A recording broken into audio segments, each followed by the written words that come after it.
ନତେ ଯିବି ମୁରଲି ଧରା ବାଜୁ ପଛେ ଅପବାଦ ନା କରା।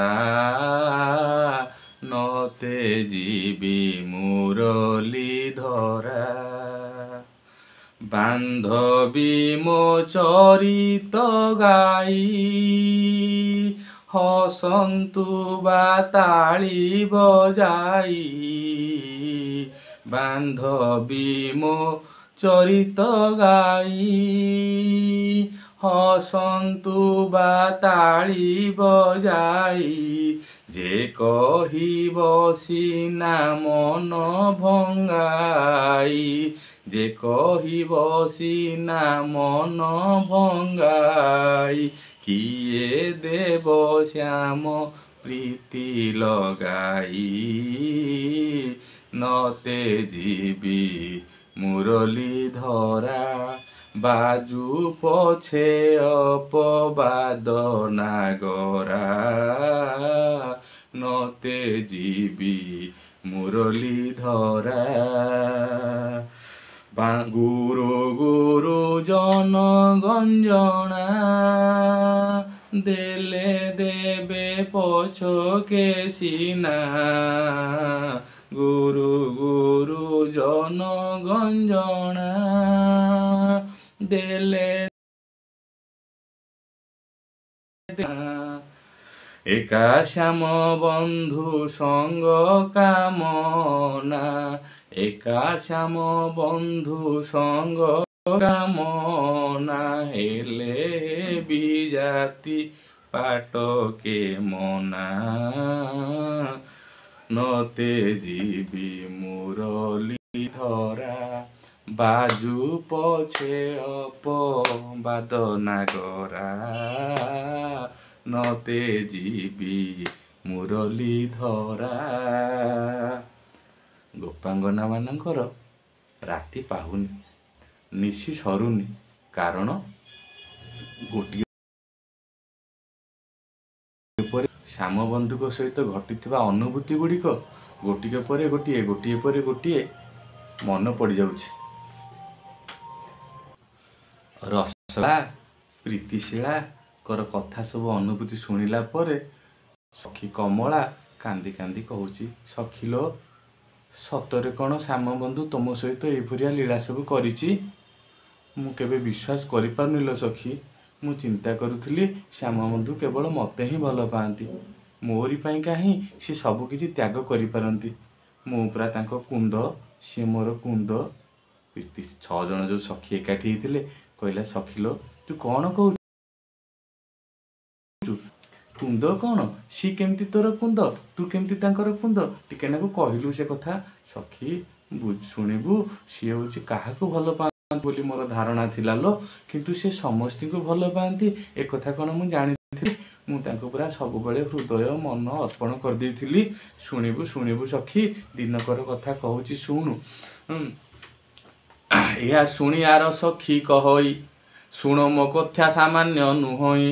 ମୋତେ କଲା କି କୁହୁକ ଅନ୍ତର, ମନ ନୋହିଲା ତାଠାରୁ ଅନ୍ତର। ସଦା ଦେଖୁଥିବି ଚାରୁ ମୂରତି, ରଙ୍ଗେ କରିବି ତା ସଙ୍ଗେ ସୁରତି। ଏହି କଥାରେ ଶରଧା ବଳିଲା, କାମ ଅନଳ ହିଁ ଦେହେ ଜଳିଲା। ଯେଣେ ଚାହିଁଲେ ତା ରୂପ ଦିଶୋଇ, କଥା କହିଲେ ତା ନାମ ଆସୋଇ। ଆନ ନଦିଶିଲା ଆଉ ନୟନେ, ସପନେ ସେ ଶୟନେ। ସଖିଲ ଶୟନ, ସ୍ୱପନ, ଜାଗରଣ, ନିଦ୍ରା, ସ୍ୱପ୍ନ ସବୁ ଅବସ୍ଥାରେ ଯେଣେ ଚାହିଁଲେ ତେଣେ ସେହି ଦିଶେ। ଚକ୍ଷୁ ବୁଝିଲେ ହୃଦୟରେ ପ୍ରକାଶେ, ନିଦ୍ରା ଅଇଲେ ସ୍ୱପନ ଦିଶଇ। ଜାଗ୍ରତ ଥିଲେ ହେଁ ଜ୍ଞାନ ନଥାଏ, କାୟ ମନ ବାକ୍ୟେ ତା ବିନା ସାର ନଗଣେ ତ୍ରିଲୋକେ। ତା ଛଡ଼ା ଆଉ କିଛି ଭଲ ଲାଗିଲାନି ଲୋ ସଖୀ। ଖାଇବା ପିଇବା ଶୟନ ସବୁ ଜାଗରଣ ସବୁବେଳେ ତାରି କଥା ହିଁ ମନେ ପଡ଼ିଲା। ତାରି ରୂପ ମାଧୁରୀରେ ଆଖି ମନ ସବୁ ରସାୟିତ ହେଇଗଲା। ସବୁ କଥା ମୁଁ ଭୁଲିଗଲି ଲୋ ସଖୀ। ସ୍ୱାଦୀ ଅସନ ହିଁ ପିତା ଲାଗିଲା, ଘର ପିରତିରୁ ମନ ଭାଗିଲା। ଦର ସସ୍ମିତ ତାଙ୍କ ଚାହାଣୀ, ଏକା ସୁମରି ମନେ ହୁଏ ହାଣି। ସଖିଲ ତାଙ୍କର କଥା ସିନା ମନେ ପକେଇଲି, କିନ୍ତୁ ମୁଁ ତାଙ୍କ ସହିତ ଦେଖା ହେଇପାରିଲି ନାହିଁ। कि तांको पाखे टिके नाकु समय काटि पारलिनी कहीं जाचु मो स्वामी बहुत दुर्जन भारी दुष्ट थिला आ मो सासू सासू मध्य तहिरी बलिकी ता सांगे मोर गोटे दुष्ट नणंद मध्य थिला लो सखी कौन कहबी से कथा मोर नायक तो बड़ दुर्जन एथि उत्तारे सासुर गर्जन मोर जहु नणंद कुंद बोली तुछा कथारे करे बोला बोली छाई जगी करी थाई आकट एणु हेला मते महा संकट सासू नणंद दी जन जाक छाई जगिला भाया मत जगी था सखी समस्ते मु देखु था समस्ते जमुना कूल को जाऊँच श्याम बंधु सहित किसी कथा होती केते रंग रहस्य कर देखे शुणे किंतु से भाव हृदय मोर जलु थाए सीना किंतु मु किछि करि पारे ना सखी आउ थाउ आउ अंग संग पिरती स्वप्न हेला देखा मूर्ति ताको देखी कौन अंग संग कौन तार रूप तार मूर्ति देखा तार छवि देखा मो स्वप्न होगला सासू नणंदर जंजाल सखी कौन करी दिनकर कथा शुणु दिने आनी जाऊली पानी की बाटे देखिली मुरली पानी की केही केणे केही नाहांती अनाइली तार निकटरे जाई होइली देखिली केही नाहांती दिने सुजोग मिलिला श्याम बंधु को सांगे जाई पहुँचली श्याम बंधु देखिली जमुना पानी आने गला बेलू एकाकी श्याम बंधु सेपटू आसुचंती मो मन बहु दिनर तृषा बहु दिनर कि बहु जन्मर कहीहबनी लो सखी मोर सी अपेक्षार अंत घटिला मते देखी मंदे मंदे हसिला आज कि भाग्य मोहर भासिला मते देखिकी कृष्णचंद्र भाग्य सखी कमला मु तुम दर्शन पाइली मो भाग्य आज धन्य होगला सब बेले तुमको चाहू थाए सखी किंतु गहली भितर अन्य गोपांगना भितर मो मनर भाग तुमको कही पारेनी सखी तांको आगे के रतन दखिला स्वादु असन तो भूखी देखिला भला जोगे पाइथिला रजनी तोते भेटिली जा जो सजनी सजनी आज भल जोगरे पाइथिला रजनी मु तोते भेटिली याठू मोर सौभाग्य कौन थाई पारे कृष्णचंद्र तो मते देखिया सौभाग्य बोली मन करुच मने मने तांको पचारली कहले कौन जानिचु सखी कहले थरे न देखाऊ चंद्र बदन केते सहिबी मदन कदन जेबे न पाइबी तोर सुरती रति पति पकाइब करती एही मती मते केते कहिला पाद न चली स्थगिते रहिला एणे तनुटी तरली गलानी बाम देव पर बाम हेलाणी बामदेव कहले शिव शिवंकर पर कहले शत्रु कामदेव बामदेव पर बाम हेलाणी मो पाइका होची कंदर्पर पीड़ा मो धीरे जलिबाकू लागी जाला महा आनंद पुलक हेउची भुज भिड़िबा भंगिकी चाहूची चारु चुंब मंडिबाकू मुखरे ओष्ठ उत्सुक हेउची सुखरे चाहू चाहू अति छन्न होइली दर दर हसी तांकू बोइली ताकू कहली सब प्रभु श्याम बंधु तमे माने मते होची अपेक्षा करिच एटा कोन सत्य कथा तमे कहूच सखी एमती आमे कथाबार्ता टिके होउचु कहूँ कहूँ मु एमंत पानी की सखी माने जे ओइले पानी की ए समय केते गुडे सखी सब पळि आसिले आमर कथाबार्तार सुओटा टिके नाकू रहीगला लो सखी अटकी गला भये जीवाकू बाहर होइली मुहे मेलाणी हेलिटी बोइली कहली हौ श्याम बंधु आउ केतेले देखा हबा सखी मैंने आसिले से मैंने कौन भावे आम एकांतर कथा होतार देखिकी तुम्हें आउ निश्चिंत भाव में आउ दिने आम कथा हबा ए कथा कहीकि मु मेलाणी मागुचिलो सखी कौन कर जाचु हाथ में कि सुंदर कुंद फूल मंदाटे धरी लो सखी देई कौन कहले जानिचु कुंद मंदा गोटे श्री धरी थिले से सुस्नेह भररे मोते देईता बोइले मुकुंद आज हेल ही तोर मोर कुंद मुकुंद कहले सखिलो ए कुंद मंदाक मु तते दउची उपहार आज ठारू केही जानी परिबेनी मु तोर कुंद तू मोर कुंद आमे परस्पर को आज ठारू कुंद बसिले जेमती संगात बसंती जेमती बौल बसंती जेमती जमुना बसंती सेमती लो सखी तार मोर कुंद बसिलु मु आ ता ना धरिली से दिन ठारू सी हेला मो कुंद मु हेली तार कुंद मु किंतु देखिबाकू ताको पाइलिनी लो दिनकर कथा मुगो नदी ଦୁଃଖେ ଆସି ମିଳିଲି ପାଣି ଘେନି ମନ୍ଦିରକୁ ଚଳିଲି ସେହି ଦିନୁ ହେଲି ବାଇ ପରାଏ ଦଣ୍ଡେ ମନୁ ନ ଗଲେ ବ୍ରଜରାଏ ବେଳୁ ବେଳୁ ଚିନ୍ତା ଜ୍ୱର ଘୋଟିଲା ନାନା ସୁଖ ହିଁ ମନରୁ ତୁଟିଲା ବିଷ ପରାଏ ହୋଇଲା ଆହାର ଏତି ଥିବ ଆଉ କେଉଁ ବେହାର। ମୋର ଆଉ ମନ ସେଦିନଠୁ କିଛିଥିରେ ଲାଗିଲାନି। ଯାହା ଯେତିକି ହେଉଛି ବିରହ କୋଟି ଗୁଣ ବଢ଼ିଗଲା ସେ ବିରହ ଯନ୍ତ୍ରଣା ସଖୀ କୋଟି ଗୁଣ ବଢ଼ିଗଲା ଲୋ। ମୁଁ କ'ଣ କରିବି କାମ ବେଦନା ହୋଇଲା ପ୍ରବଳ ଦିନୁ ଦିନୁ ତନୁ ହେଲା ଦୁର୍ବଳ ସର୍ବେ ବ୍ୟାଧି ହେଲା ବୋଲି ବିଚାରି କରୁଥାନ୍ତି ଉପାୟ ପଚାରି ବିଭିନ୍ନ ପ୍ରକାର ବ୍ୟାଧି ହେଲା ବୋଲି ମୋତେ ଶାଶୁ ନଣନ୍ଦ ଉପଚାର କରିବାକୁ ନେଲେ ଝଡ଼ା ଫୁଙ୍କା କରେଇଲେ ସବୁ ପ୍ରକାର କଲେ କିନ୍ତୁ ୟା ଭିତରେ କେତେ ଦିନ ଚାଲିଗଲା ଲୋ ସଖୀ। ମୁଁ କାମ ସ୍ୱରରେ ପୀଡ଼ିତ ହେଇ ଚିନ୍ତା କଲି ପ୍ରଭୁ ଶ୍ୟାମବନ୍ଧୁଙ୍କ ପାଖକୁ ମୁଁ ଦୁଃଖ ଜଣାଇକି ଗୋଟେ ଚିଠିଟେ ଲେଖିବି। ସଖିଲ ଚିଠିଟା ସିନା ଲେଖିବି ଦେବି କାହା ହାତରେ ଆମ ପଡ଼ୋଶୀ ଜଣେ ସଖୀ ସବୁବେଳେ ସିଏ ଦେଖିବା ପାଇଁ ଆସୁଥିଲା ଲୋ ପ୍ରୀତିଶୀଳା ରସକଳା କମଳା ସୁଶୀଳା ଆମେ ସମସ୍ତେ ପୁରା ପ୍ରଭୁଙ୍କୁ ଭଲ ପାଉ ସେ କୃଷ୍ଣଚନ୍ଦ୍ରଙ୍କୁ ପୁରା ନିଜ ହୃଦୟ ଦେଇ ଦେଇଛୁ। ମୁଁ ତାକୁ ଗୋଟିଏ ଚିଠି ଲେଖିଲି ସେ ଚିଠିଟାରେ କ'ଣ ଲେଖିଲି ରସକଳା ହାତରେ ଦେଲି। ସେ ଚିଠିଟାରେ ଲେଖା ହେଇଥିଲା କ'ଣ ଟିକେ ସଖିଲ ମୁଁ କେତକୀ ପତରରେ କୃଷ୍ଣଙ୍କୁ ଦୁତି ହାତରେ ଚିଠିଟିଏ ଦେଲି। କି କରିତା ଲେଖିବା କାଳରେ ମୋର ପତି ଦେଲା ଡୋଳରେ। ମୁଁ ଲେଖିବା ସମୟରେ କେମିତି କ'ଣ ହେଇକିରି ମୋ ପତିଟା ସେଇ ଚିଠିଟାକୁ ଦେଇଛି ମୋ ସ୍ୱାମୀ। ଆଉ ଚିଠିଟା କାହା ହାତରେ ଦେଉଛି କିଏ ସେ ୟା ଭିତରେ ରହୁଛି ଦୁତି ସେ କଥା ଧରିବା ପାଇଁକା ସଖୀ ସେ ପଛେ ପଛେ ଦୁର୍ଜନ ସ୍ୱାମୀ ମୋର ଅପେକ୍ଷା କରିଛି ଠିକ୍ ସମୟରେ ଶ୍ୟାମବନ୍ଧୁକୁ ଧରିବ ଆମକୁ ଚୋରା ପିରତିକୁ ଧରା ପକେଇବ। ଏହି ସମୟରେ ଲେଖିଲି କେତକୀ ପତରେ କୃଷ୍ଣ ଠାକୁ ଦେଲି ଦୁତି ହାତରେ। ସଖିଲ ମୁଁ ତ ଏତେ ସରଳ ମନ ମୁଁ ଦୁତି ହାତରେ ଚିଠିଟାକୁ ନେଇଗଲି। ଯେତେବେଳେ ଚିଠିଟା ଯାଇକିରି ପହଞ୍ଚିଛି ଦୁତି ନେଇକିରି କୃଷ୍ଣଚନ୍ଦ୍ରଙ୍କ ହାତକୁ ଦେଇ ହଠାତ୍ ମୋ ସ୍ୱାମୀ ଯାଇକି କୃଷ୍ଣଚନ୍ଦ୍ରଙ୍କ ହାତକୁ ମାଡ଼ି ବସିଲା। ଆରେ ମୋ ସ୍ତ୍ରୀ ସହିତ ଚିଠି ବିନିମୟ ପ୍ରେମ ପତ୍ର ବିନିମୟ କରିଛୁ ନନ୍ଦ ପୁଅ ଆଜି ତୋର ହେଉଛି ସମସ୍ତ ରହସ୍ୟ ମୁଁ ପଦାରେ ପକେଇବି।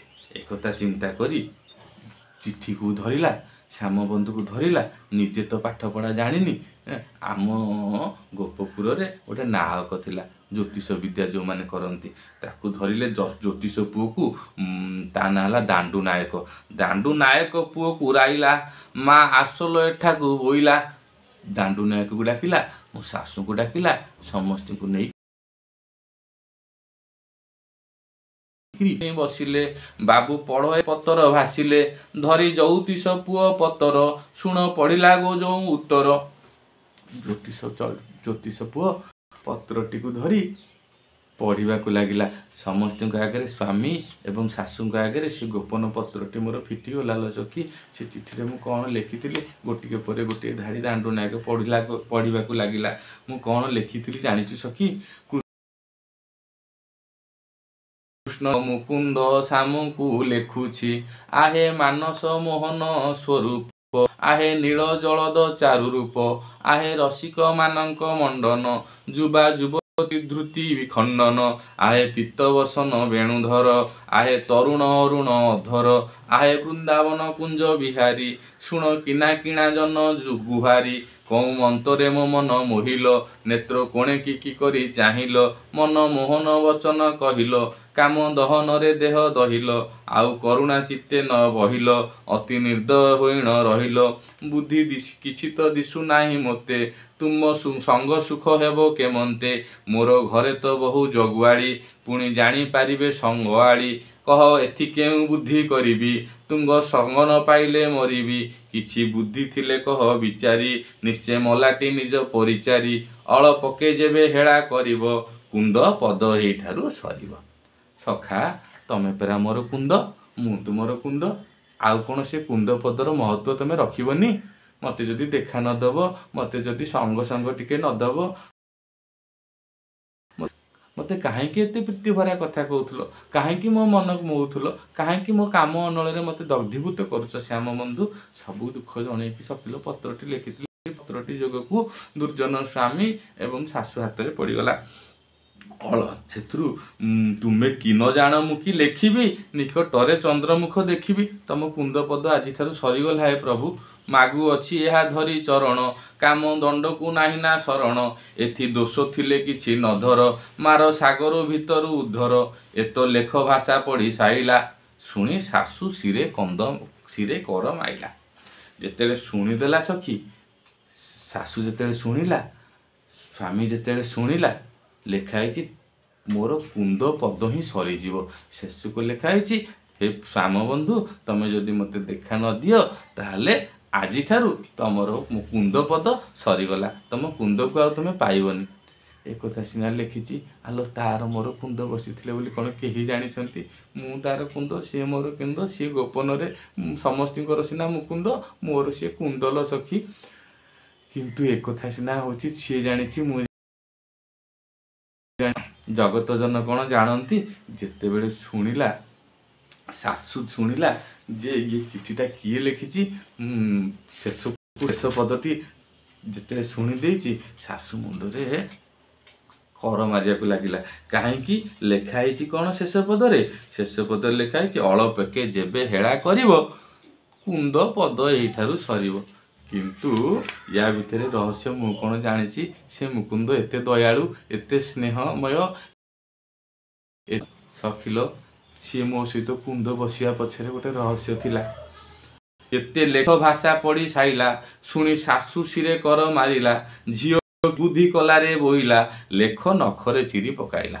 ବୁଢ଼ୀ ଦେଖିଲା ଲେଖା ହେଇଛି କୁନ୍ଦ ପଦ ସରିବ। ଆଜ୍ଞା ମୋ ନା ସଖିଲ ଶୁଣିବୁ, ମୁଁ ପୁରା ପ୍ରଥମରୁ କହିଛି, ମୋର ନାୟକ ତ ବଡ଼ ଦୁର୍ଜନ, ଏଥି ଉତ୍ତାରେ ଶାଶୁର ତର୍ଜନ। ମୋର ଯଉଁ ନଣନ୍ଦ କୁନ୍ଦ ବୋଲି, ତୁଚ୍ଛା କଥରେ କଲା ବୋଲି। ମୋ ନଣନ୍ଦର ନାଁ ଲ ସଖୀ କୁନ୍ଦ। ସିଏ ମୋ ସାଙ୍ଗରେ ବସିଛି କୁନ୍ଦ, ମୁଁ ଚିଠିରେ ଲେଖିଛି କୁନ୍ଦ। ଶାଶୁ ଯେତେବେଳେ ଦେଖିଲା ଲେଖିଛି କୁନ୍ଦ, ଜାଣିଲା ଯେ ନିଜ ଝିଅ ଲେଖିଛି କୃଷ୍ଣଚନ୍ଦ୍ରଙ୍କ ପାଖକୁ, ଶ୍ୟାମ ବନ୍ଧୁଙ୍କ ପାଖକୁ ପତ୍ର ଲେଖିଛି। ସମସ୍ତେ ଯେତେବେଳେ ଯେଉଁମାନେ ଥିଲେ ଗ୍ରାମବାସୀ ମାନେ ସମସ୍ତେ ଜାଣିଲେ ଯେ କୁନ୍ଦର ମୁକୁନ୍ଦ କୃଷ୍ଣଙ୍କ ସହିତ ପ୍ରୀତି ରହିଛି। ମୋ ନଣନ୍ଦ ନାଁଟା ଆଜ୍ଞା ପଡ଼ିଲା, ମୋ ନଣନ୍ଦ ହେଉଛି ବଦନାମ ହେଲା। ଭଗବାନ କୃଷ୍ଣଚନ୍ଦ୍ର, ସେ ନଣନ୍ଦ ଯିଏ ମୋତେ ସବୁବେଳେ ବାଟ ଓଗାଳୁଥିଲା, ମୁଁ କୃଷ୍ଣଙ୍କ ପାଖକୁ ଯିବାକୁ ଦେଉନଥିଲା, ତାରି ନାଁରେ ଚିଠିଟା ମୋରି ସାଙ୍ଗରେ କୁନ୍ଦ ବସିଛନ୍ତି। ଇଏ ରହସ୍ୟ କିଏ ଜାଣିବଲ ସଖୀ? ମୋ ଶାଶୁ ଯେତେବେଳେ ଶୁଣିଲା କୁନ୍ଦ ଲେଖିଛି ଚିଠି, ନିଜ ଝିଅର ଆଉ କ'ଣ ଚିଠିଟାକୁ ଦୁନିଆକୁ ଦେଖେଇବ, ନଖରେ ଚିଠିଟାକୁ ଚିରି ପକାଇଲା। ମୋର ପତି ହିଁ ତାଟକା ହୋଇଲା। ମୋ ପତି ତ ଦେଖିଥିଲା ମୁଁ ଦେଇଛି, ସେ କ'ଣ ୟା ଭିତରେ ରହସ୍ୟ ଅଛି ବୋଲି ସେ ଜାଣିଲା। ତା ଭଉଣୀ ଏ କଥା କୃଷ୍ଣଙ୍କ ସହିତ ଭଉଣୀ ଚୋରା ପ୍ରୀତି କରୁଛି। ମୋତେ ତରେ ନିଶ୍ୱାସ ପକାଇଲା, ବୋଲେ ବ୍ୟବହାର ଆମର ସଇଲା। ମୁଁ ତ ମୁଗ ଅତ୍ୟନ୍ତ ହରସ ହୋଇଲି, ତାକୁ କର୍କଶ କରିଣ ବୋଇଲି। ମୋର ତ ବଳ ହେଲା ମୁକୁନ୍ଦ ନା, ସିଏ ମୋର କୁନ୍ଦ, ମୁଁ ତାଙ୍କର କୁନ୍ଦ। ମୋର ଯେତେବେଳେ ଦେଖିଲି ଯେ ନଣନ୍ଦ ନାଁଟା ପଡ଼ୁଛି, ସେ ସୁଯୋଗକୁ କ'ଣ ମୁଁ ହାତ ଛଡ଼ା କରିଥାନ୍ତି ସଖୀ? ମୁଁ କର୍କଶ କରିକି ବୋଇଲି, ଏବେ ସବୁ କଥା ହିଁ ତ ବୁଝିଲ, ମୋର ସଙ୍ଗେ ଯେ ପହଡ଼େ ଜୁଝିଲ। ସବୁ ଶାଶୁକୁ ବୁଝାଇ କହିଲି, ସୁଖ ସେଦିନୁ ନିର୍ଭୟ ହୋଇଲି। ମୋତେ ଲବେ ନ କରି ଆକଟ, ବୁଢ଼ୀ ନଛାଡ଼ ଏଇ ଝିଅ ନିକଟ। ତାପରଟାରେ କ'ଣ ହେଲା ଜାଣିଛ ସଖିଲ? ଶାଶୁ ଆଉ ମୋତେ ଆକଟ କଲାନି। ମୋତେ ସବୁବେଳେ ଯମୁନାକୁ ପାଣି ପାଇଁ ପଠେଇଲା, ତା ଝିଅକୁ ଘଡ଼ିଏ କୁଆଡ଼େ ଛାଡ଼ିଲାନି। ଆକଟ କରିକି ଯୁଆଡ଼େ ଗଲା ଝିଅକୁ ଜଗିଲା, କାଳେ କୃଷ୍ଣଙ୍କ ସହିତ ତାର ପ୍ରୀତି ହେବ ବୋଲି। ସଖିଲ ମୋତେ ସବୁବେଳେ ପାଣି ଆଣିବାକୁ ପଠେଇଲା। ମୋତେ ଲବେ ହେ ନ କରି ଆକଟ, ବୁଢ଼ୀ ନଛାଡ଼ ଏଇ ଝିଅ ନିକଟ। କୃଷ୍ଣ ଯାହା ଚଳିଥିଲେ ପତିକି, ସବୁ ପଚାରି ଜାଣିଲେ ଦୁତିକି। ଦଣ୍ଡେ ନ ଛାଡ଼ ଏଇ ଦୁଃଖୀ ଧନକୁ। ସେଦିନ ଠାରୁ ମୁଁ ପ୍ରତିଦିନ ଯମୁନାକୁ ପାଣି ପାଇଁ ଭଗବାନ କୃଷ୍ଣଚନ୍ଦ୍ର ଶ୍ୟାମ ବନ୍ଧୁଙ୍କୁ ଦେଖିଲି। ସିଏ ହେଲେ ମୋର କୁନ୍ଦ, ମୁଁ ହେଲି ତାଙ୍କର କୁନ୍ଦ। ତେବେ ମୁକୁନ୍ଦ ସକାଶୁ ଜିଇଁଲି, ଏବେ ଜୀବଧନକୁ ହରାଇଲି। ସଖିଲ ଏଭଳିଆ ମୋତେ ଯିଏ ଭଲ ପାଉଥିଲା, ସିଏ ହେଉଛି କୁନ୍ଦ। ମୁଁ ଭାବିଥିଲି ମୋ ଛଡ଼ା ସିଏ ଆଉ କାହାକୁ ଭଲ ପାଉନି। ସିଏ ହେଉଛି ମୋରି ଜୀବନ ଧନ, ମୋର ଗଳାମାଳି। ସିଏ ଦେଖିଲୁ କେମିତି ଛାଡ଼ିକିରି ପଳେଇଲା। ଏ କଥା ଯେତେବେଳେ ଗୋପୀମାନଙ୍କ ଭିତରେ ଆଲୋଚନା ଚାଲିଛି, ଆମେ ଗୀତାର ତତ୍ତ୍ୱରେ ଜାଣିଛେ ଭଗବାନ କୃଷ୍ଣଚନ୍ଦ୍ରଙ୍କର ଗୋଟିଏ ନିୟମ ରହିଛି ଯେ ଯଥା ମାଂ ପ୍ରପଦ୍ୟନ୍ତେ ତାଂ ତଥୈବ। ଯେତେବେଳେ କୃଷ୍ଣଚନ୍ଦ୍ର ଶୁଣି ଏଇସବୁ କଥା, ସେ ସର୍ବବ୍ୟାପକ ନା, ଓମିନିସିଏଣ୍ଟ, ଓମିନିପୋଟେଣ୍ଟ, ଓମିନି ପ୍ରେଜେଣ୍ଟ। ତେଣୁ ସିଏ କ'ଣ କଲେ, ସେ କଥା ଯେତେବେଳେ ଶୁଣିଲେ ତାଙ୍କୁ ମଧ୍ୟ ନିଦ ନାହିଁ। ସେଦିନ ରାତିରେ ଗୋପାଙ୍ଗନାମାନଙ୍କର ଏପଟେ କଥାବାର୍ତ୍ତା ଚାଲିଛି, ସେପଟେ କୃଷ୍ଣଚନ୍ଦ୍ରଙ୍କର ନିଦ ନାହିଁ। ଆଖିରେ ଲୁହ। ଗବାକ୍ଷ ମାର୍ଗରେ ଯମୁନା ମଥୁରାର ରାଜପ୍ରସାଦ ମଧ୍ୟରୁ ଗବାକ୍ଷ ମାର୍ଗରେ ଚାହିଁ ରହିଛନ୍ତି ଯମୁନା ଆଡ଼ିକି, ବୃନ୍ଦାବନ ଆଡ଼ିକି ତାଙ୍କ ଆଖି ଚାହିଁ ରହିଛି ସତୃଷ୍ଣ ନୟନ। ମନେ ପଡ଼ିଯାଉଛି ଗୋପନଗରର କଥା। ଆଖିରୁ ଧାର ଧାର ଅଶ୍ରୁ ବହିବାକୁ ଲାଗୁଛି। ଏହି ଅବସ୍ଥାରେ ଶ୍ରୀକୃଷ୍ଣଚନ୍ଦ୍ର ଅଛନ୍ତି। ଭଗବାନ ନିଜର ବାଲ୍ୟ ଅବସ୍ଥାକୁ ସ୍ମରଣ କରି ଗୋପାଙ୍ଗନାମାନଙ୍କର ଦୁଃଖ, ପ୍ରୀତି, ଜ୍ୱାଳା, ଏସବୁ ଜ୍ୱାଳା ଯନ୍ତ୍ରଣାକୁ ଅନୁଭବ କରୁଛନ୍ତି ନିଜର ହୃଦୟରେ। ଆଗକୁ କ'ଣ ହେଲା? ଭଗବାନ ତ ସମସ୍ତଙ୍କର ଦୁଃଖ ବୁଝନ୍ତି, ତାଙ୍କ ଦୁଃଖ ପୁଣି କିଏ ବୁଝିବ? ଆରଥରକୁ ନିଶ୍ଚିନ୍ତ ଭାବରେ କହିବା। ଜୟ ଶ୍ରୀରାମ, ଜୟ ଜଗନ୍ନାଥ।